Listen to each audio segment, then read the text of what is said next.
Recently, Gina Rinehart, the richest woman in Australia, who made her riches off exploiting Australia's natural resources, said this at a business gala. We need to make Australia great again. We need a USA-style DOGE.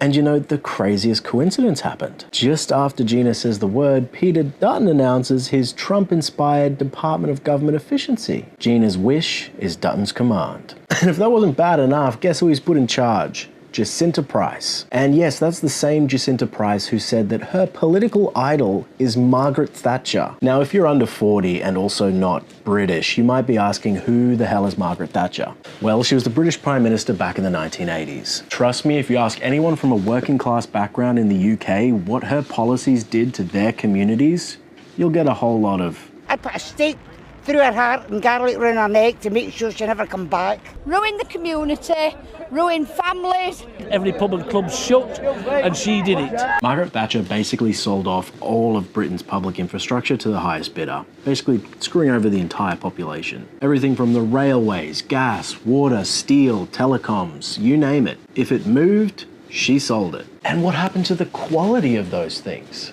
Well, they went down the shitter. And the cost? Well, that went through the roof. Figures like Margaret Thatcher and Ronald Reagan were the origin of this government efficiency idea, basically just privatizing everything for a quick buck. It was never about the interests of working people. It was about profits. She did not give a damn if the rest of the country suffered, as long as her and her rich mates got a little bit richer. And guess what? Peter Dutton and Jacinta Price want to bring that kind of thinking to Australia. Here's the problem with the Department of Efficiency. It is not about making things better for us. It is about letting private corporations and big business carve up public services. Who's going to lose from this? You.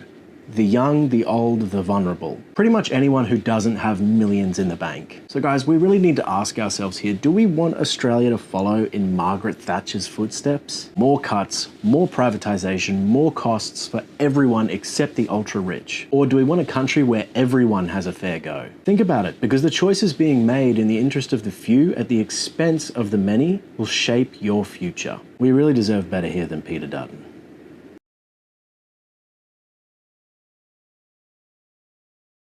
Authorised S. McManus, Australian Council of Trade Unions, Melbourne.